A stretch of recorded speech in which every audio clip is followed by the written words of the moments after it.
नमस्कार, one India Hindi में स्वागत है। मैं हूं राम विश्वकर्मा। पहले हिजाब विवाद, फिर हलाल मांस पर पिछले दिनों भारत के दक्षिणी हिस्से में खूब हंगामा देखा गया। जगह जगह हुए विरोध प्रदर्शनों को शांत करवा करवा कर पुलिस के भी पसीने छूट गए थे। अब ये पूरी तरह से शांत भी नहीं हुआ था कि इसी बीच एक नया बखेड़ा शुरू हो गया है।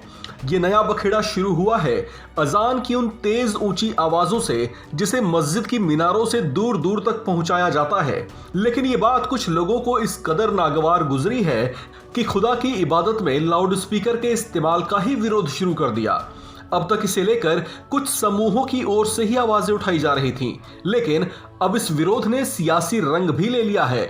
महाराष्ट्र में मनसे प्रमुख राज ठाकरे ने ध्वनि प्रदूषण का हवाला देते हुए मस्जिदों से लाउड स्पीकर हटाए जाने की मांग की थी, तो वहीं कर्नाटक के मंत्री एस ईश्वरप्पा की ओर से इसे लेकर एक बयान जारी हुआ है, जिसमें ईश्वरप्पा ने कहा है कि मुस्लिम समाज के लोग ऐसा लंबे समय से करते आ रहे हैं, बिना इस बात की परवाह किए कि उन लाउड स्पीकर्स की वजह से कुछ लोगों को असुविधा भी हो सकती है। उन्होंने कहा कि ऐसी तेज और ऊंची आवाजों की वजह से बूढ़ों, मरीजों और छात्रों को ज्यादा परेशानी होती है। कर्नाटक के मंत्री एस ईश्वरप्पा ने कहा कि वे इस मुकाबले तेज आवाज में हनुमान चालीसा चलवाकर कोई गलत कंपटीशन नहीं करना चाहते।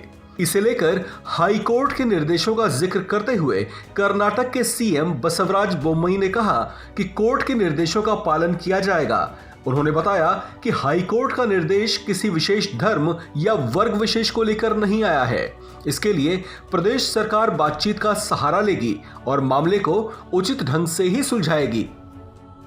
देखो, ये हाई कोर्ट का ऑर्डर है, वो परिष्करण कर रहे हैं और ये फोर्स की बात नहीं है।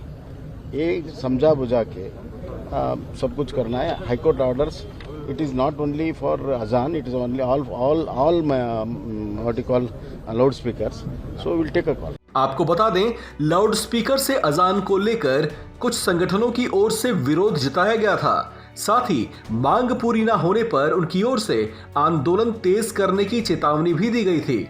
विवाद बढ़ता देख पुलिस कमिश्नर कमल पंत ने कहा था कि किसी को भी नियमों का उल्लंघन नहीं करने दिया जाएगा। उन्होंने कहा कि साल 2000 में बने ध्वनि प्रदूषण नियमों का पालन करना सभी धार्मिक स्थलों के लिए जरूरी है। वहीं महाराष्ट्र के नासिक में लाउड स्पीकर पर लगे बैन के बाद तनाव कुछ शांत हुआ है।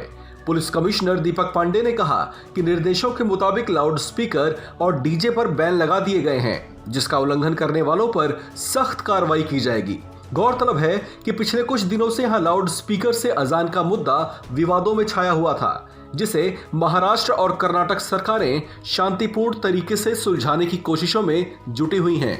इस खबर में फिलहाल इतना ही। बाकी खबरों के लिए बने रहिए वन इंडिया हिंदी के साथ।